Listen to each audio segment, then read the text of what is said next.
Hi everyone, Adam here, and this is what I watched for August. Just a quick overview of some of the movies I saw at the cinema or first time watches. Alright, so let's begin.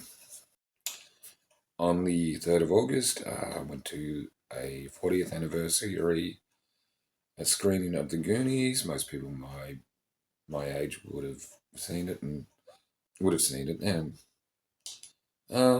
yeah, it's quite a popular movie among people my vintage, but here's a synopsis.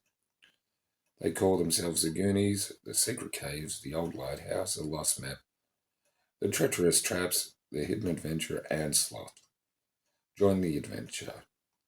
Young teen Mikey Walsh and his friends set off on a quest to find pirate One-Eyed Willie's treasure in the hopes of saving their home from demolition. Yeah, this is it's a movie I watched as a kid and always enjoyed. And I still enjoy it as an adult. I'm not sure how kids of today would find it. But it still has some funny moments and there's a lot of heart. But it is so very 80s, which just for the record is awesome. But yeah, I do enjoy The Goonies. It's a fun movie and one from my childhood. On the 5th of August, I watched a movie called Fear Below. Here's a synopsis you won't see it coming. A ragtag team of divers attempting to salvage a sunken car from a river are thwarted by a highly aggressive bull shark. It's okay. It's kind of a cross between a gangster movie and a shark movie. It's set in Australia in 1946, so it's also a bit of a period piece. I mean, it does have its moments, but I wouldn't say it's great. It's not awful. I'd say it's a one and done with this movie for me. Yeah, but I will say the lead actress, Hermione Cornfield, she did a good job. Most of the acting is pretty decent. And the underwater stuff. And the underwater photography. And there is some tension. And the shark looks okay. It's not a huge budget film, this one, but I think with the limited budget they had, because a lot of the times the shark's in a murky river, so you don't see too much of it, and that kind of works in its favour. But yeah, I'll just put it as it's okay. On the 7th, I watched Weapons. Here's a synopsis. Last night at 2:17 a.m., every child from Mrs. Gandhi's class woke up, got out of bed, went downstairs, opened the front door, walked into the dark, and they never came back. When all but one child from the same class mysteriously vanished on the same night at exactly the same time, a community is left questioning who or what is behind their disappearance. Oh, a lot of people like this. I thought it was just, yeah, alright. I didn't love it. There were some interesting ideas, to be honest, but I wasn't really overwhelmed by it. Um, yeah, interesting how the story is set out, though. If you've seen it, you know what I mean. I didn't know it was going to be like that. I'm trying not to give too many spoilers, but most of you've seen it. Because like on the trailer, I thought it looked interesting. Now, don't get me wrong; it's not a badly made film, and it's well acted and directed.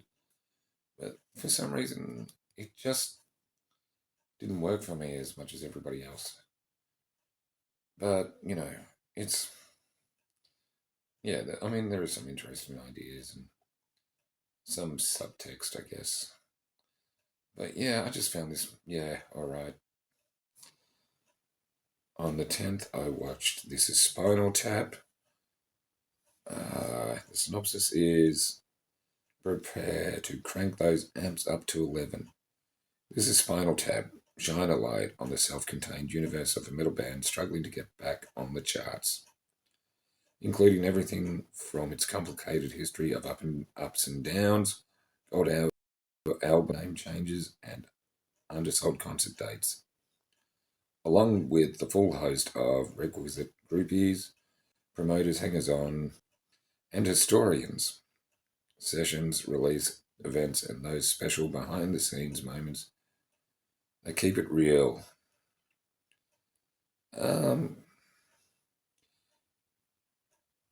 This was actually a first-time watch for me, to be honest. I hadn't seen it before. It's one of those movies that I will say it does have some funny moments, and yeah, I thought the cast did a really good job. But it it's good. I will say it's this. I will give the cinema credit for putting it into Cinema 11. Yeah, I mean, I didn't mind it actually. I did find it funny. Um, they also showed a bit of the sequel that's coming out later this year, so that might be funny. Okay, on the 15th, I watched Nobody 2. Okay, here's a synopsis. Nobody ruins his vacation. Former assassin Hutch Mansell takes his family on a nostalgic vacation to a small town theme park, only to be pulled back into violence when they clash with a corrupt operator, a crooked sheriff, and a ruthless crime boss. Yeah, I did enjoy this. This is part of what I call the MAMCA movies. MAMCA stands for Middle-Aged Men Kicking Ass. I kind of like that, like I said about the first one, Bob Odenkirk is probably the last guy you'd expect to be doing a movie like this, but he does such a good job. There's some well done fight scenes. I kind of like how Hutch just uses the environment around him to basically beat the crap out of the bad guys. Um, Pretty decent supporting cast. Sharon Stone as a crime boss. She does really well, and Colin Hanks as a corrupt sheriff. All have standout moments, as well as the legendary Christopher Lloyd, who's reprising his role from the original. So yeah, I personally, I don't think it's as good as the original, but it still has a lot of entertainment value. On the 16th, I watched The Naked Gun. Here's a synopsis. The law's reach never stretched this far. Only one man has the particular set of skills to lead police squad and save the world, Lieutenant Frank Drebin Jr. I had such hopes for this. I enjoy the original Naked Gun trilogy. They're funny movies. What do you call? They're dumb, but they're smart, dumb movies.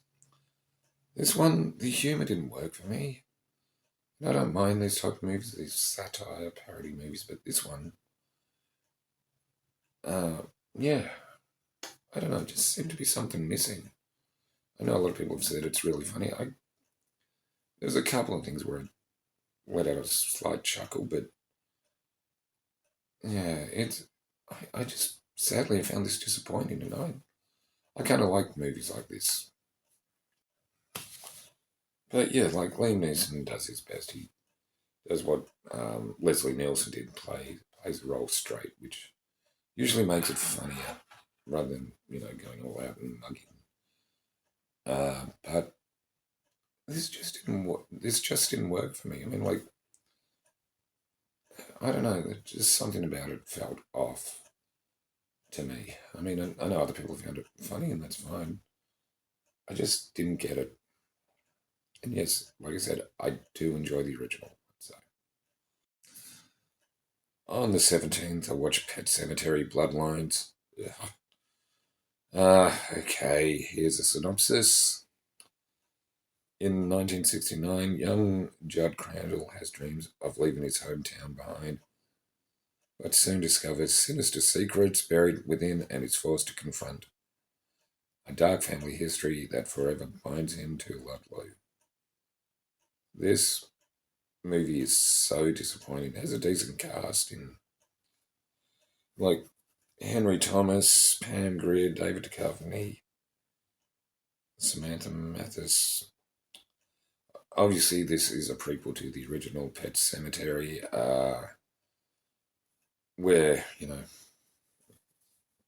people keep burying their dead pets and they come back evil. Stop burying your pets into an evil cemetery, pet cemetery. You morons. But moving on, it's really boring. Look, the cast, I think they do the best with what they have, but it's not a good movie, and there is potential to be something interesting, a bit more backstory to the pet cemetery. And you know what the biggest crime is? Judd doesn't even go, yeah, like Fred Gwynne did in the original. But, it could be one of the worst prequels I've ever seen, to be honest. I'm trying to think of something good to say, but yeah, I mean, it's boring. I just found it really, really boring. On the 18th, I watched The Home. All right, here's a synopsis. Evil never gets old. A troubled man starts working at a retirement home and realizes its residents and caretakers harbor sinister secrets. As he investigates the building and its forbidden fourth floor, he starts to uncover a connection to his own past and upbringing as a foster child. This was, yeah, okay. I will say Pete Davidson, who's usually known more for doing comedy, does actually a really good performance in pretty much a dramatic role. And also John Glover has a substantial role in this as well, and he gives a good performance. It has its moments, and it does have a twist that you might guess.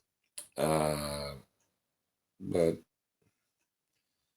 overall, it's not too bad. It's not too great. There is some um, interesting effects, though.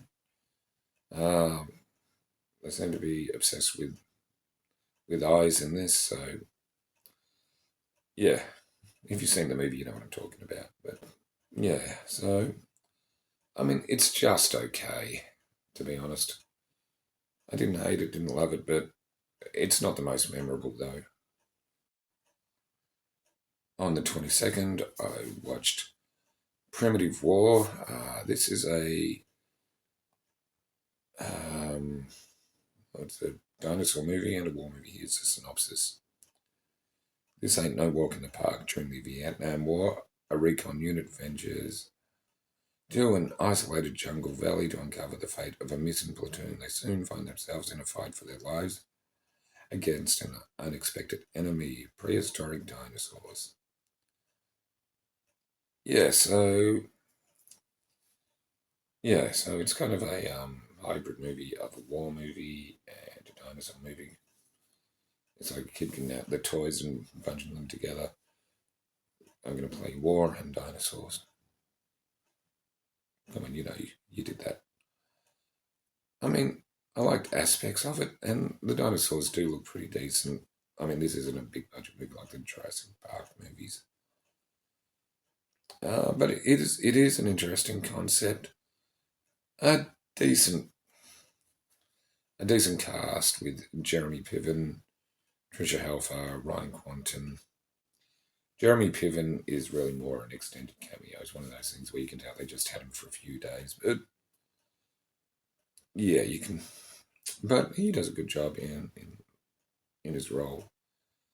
I mean, sometimes the acting is a little bit over the top, but yeah, but the dinosaurs do look pretty decent, though. I will give it that.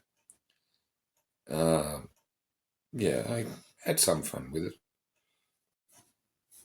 And on the 30th, I watched Jaws. This was a 50th anniversary screening. Here's a synopsis, even though most of you will know it, but the terrifying motion picture from the terrifying #1 bestseller When the seaside community of Amity finds itself under attack by a dangerous great white shark, the town's chief of police, a young marine biologist, and a grizzled hunter embark on a desperate quest to destroy the beast before it strikes again. I mean, Jaws is an absolute classic. Thing about it is it's not really about the shark that much. I mean, it is a plot point, but it's mostly, you know, you know, three men trying to work together, even though they're all from very different lives and their interplay. I mean, the acting in this is phenomenal. And I think, like most people know, the shark didn't work for most of the movie, but that actually ended up working in its favour as it made it more suspenseful. But seeing it at the cinema, it's one of those movies I've always wanted to see on a big screen. Uh, of course, fantastic, great direction. Of course, that memorable score. It's one of those movies where everything just worked. I mean, if you get the opportunity to see it at a cinema, go see it because, yeah, it still holds up pretty well for a movie that's 50 years old. Uh, of course, a shark. Never looked that great, but you know what? It doesn't matter. It's just a fun movie, to be honest, with such strong performances. Yeah, so that's what I watched for August. Let us know if you've seen any of these. What did you think? Like, comment, subscribe. I'm Adam, and I'll see you again soon.